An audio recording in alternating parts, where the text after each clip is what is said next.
L'impact investing pourrait révolutionner à terme le monde de la finance. Cette forme d'investissement durable peu volatile se calque sur les critères environnementaux et sociaux d'une entreprise et pas seulement sur le rendement financier. Ils sont en général mis en lien avec un engagement, notamment les 17 objectifs du développement durable établis par l'ONU. Ils concernent en priorité les services financiers, l'énergie et l'habitat. Ils permettront aussi de mieux cibler certaines actions.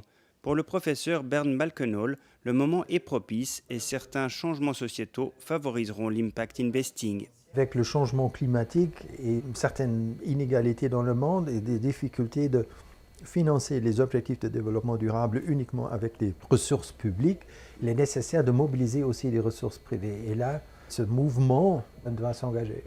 Certaines mesures d'impact sont quasi impossibles à établir, à l'instar de la création d'emplois souvent dus à des facteurs conjoints, mais d'autres mesures peuvent l'être concrètement. Si vous investissez dans l'énergie renouvelable, vous pouvez, à la fin d'un investissement, regarder combien de ménages ont effectivement adopté un système solaire pour une certaine période et comparer ça à la situation avant. La société Impact a développé un système intéressant autour de l'intelligence collective afin d'élargir le marché. On va devoir s'intéresser à des sociétés qui sont complexes.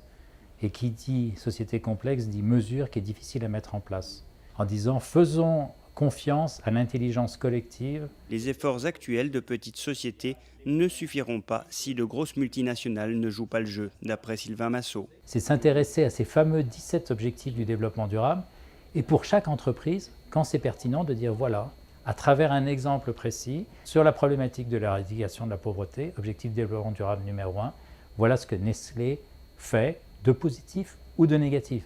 La Banque Lombardier est active depuis des années dans ce domaine, incluant même la durabilité à chaque échelon. Guillaume Bonnel. On a deux grands univers, finalement, la finance de développement qui va s'axer autour de l'inclusion financière qui est extrêmement importante pour nous, tout ce qui est microfinance et financement de petites et moyennes entreprises dans les pays en développement, dans les pays émergents, tout ce qui est agriculture durable. Avec à peine 1% des investissements mondiaux, l'impact investing est encore confidentiel, mais l'intérêt qu'il suscite lui donnera à coup sûr une empreinte durable.